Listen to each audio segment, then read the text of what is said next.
Hey, what's going on? It's me, Shaun. So I wanted to come out with this video to say that I, in all honesty, believe that life is the Matrix.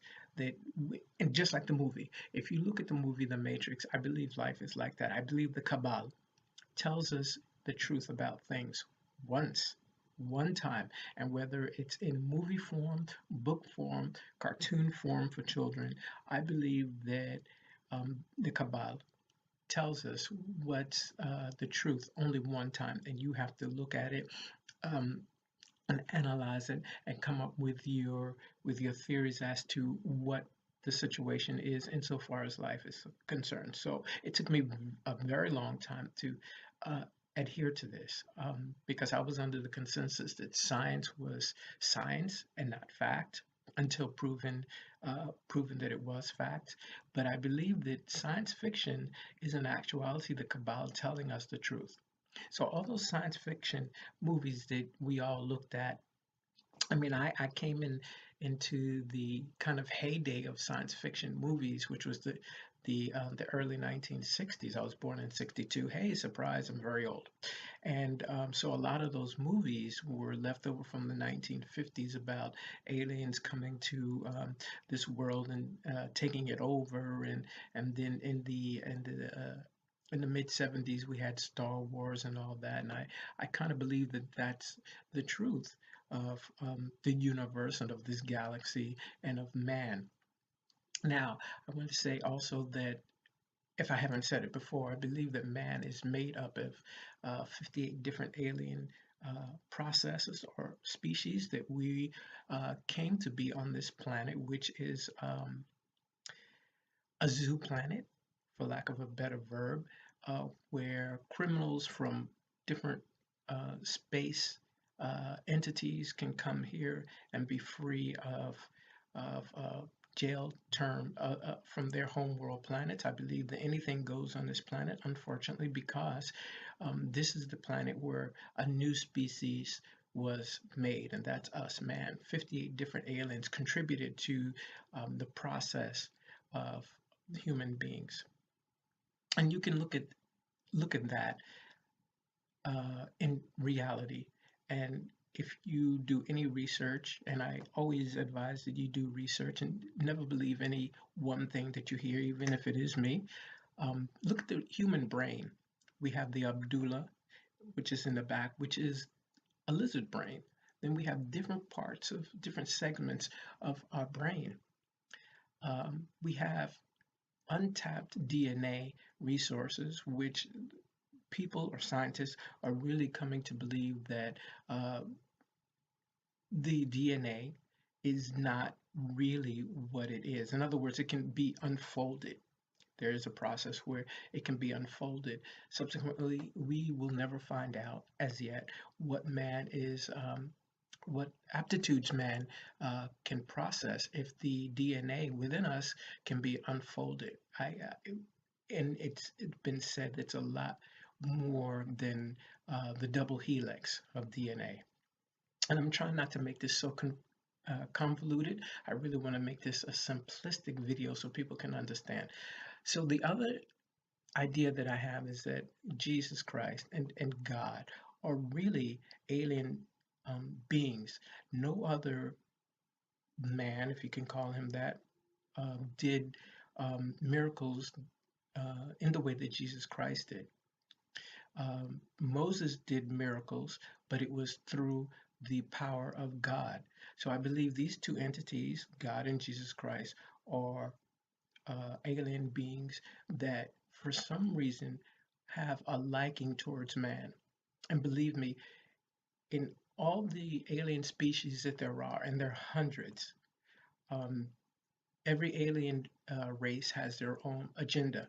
I don't think that there's any one race that coddles human beings, else there would be a cure for cancer. We would live forever.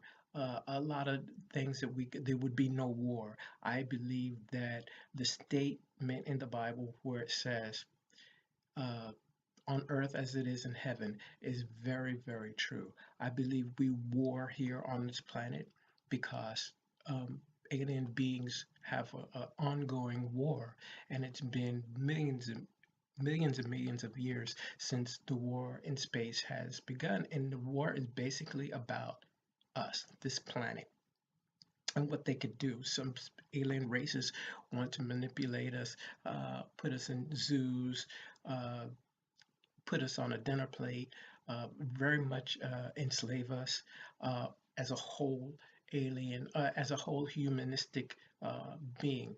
Then there are other races that believe that because we have a soul, we could ascend to a greater um, state of being. Um, but the one thing that we are is, and I urge everyone to keep this in the back of their minds, is that humans are the universe's or the galaxy's royalty. Royalty. Why do I say this? We're the only species in the galaxy, in the known galaxy, and the unknown galaxy that was created by 58 different alien beings. Every alien race has one background that they go to and say that we're reptilian or we're this or that or whatever species they are. We as humans can say that we're from reptilian, we're Palladian, we're from Sumerian, different alien races out there. So we are the royalty of the galaxies. And we have to adhere to that. We have to realize that even though we are processed or have been processed on a great scale, that that we are uh, extremely unique in the universe. So I also had an epiphany quite recently. Um, I think that it's only been less than a week that I realized this. First of all, I've come to the adherence that this life that we live is the matrix, is a game, and that all of our life we're programmed to do different things and have different um, what would I say, have different uh, foibles about us, uh, different fears, things that really run our lives. And it's a game to see if we can awaken, understand those fears, and get over them. I am at the state, and it's being said that a lot of billions of people are now waking up, understanding life. Like I said, the Matrix is a game. That's a form of waking up.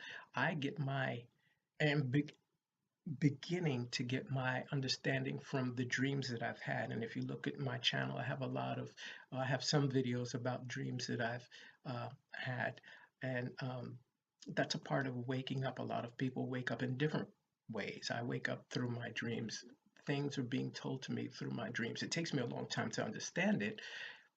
It takes me, I don't know, uh, 7 to 14 years to really get what's being told to me, um, and truly understand it. But I think that we all have an entity within us that makes us who we are. I think that we all have a deep-seated fear that keeps the fire burning within us. What do I mean? Me, I have always loved sweetness, fat things, sugar. So, when I was a kid growing up, I loved ice cream and cakes and pies and cookies and candy. I really didn't get that much candy as a kid because my mom wouldn't buy it for me.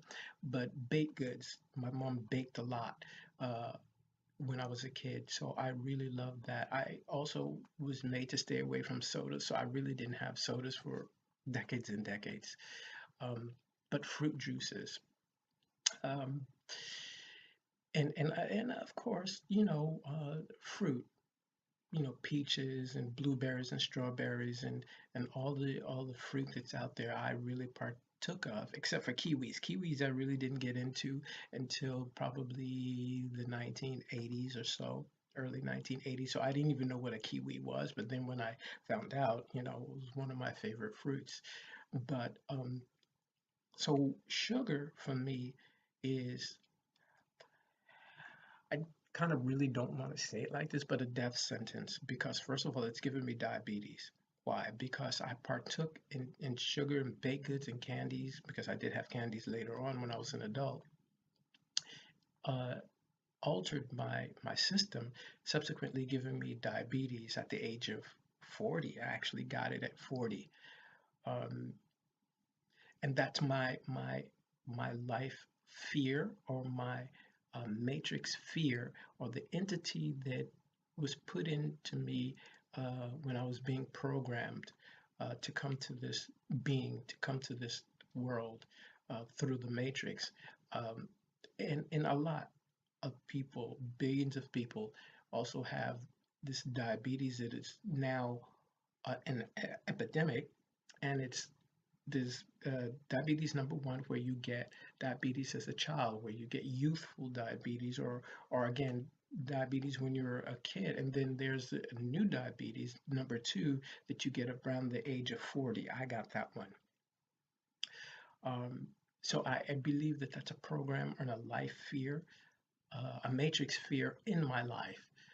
The epiphany is that I believe that it was programmed in me way before I was born. And I believe that it's my struggle in life to get over that, not through medicine, but to see what I can do naturally to get rid of diabetes. And part of that, a great percentage of that, is being uh, a vegetarian.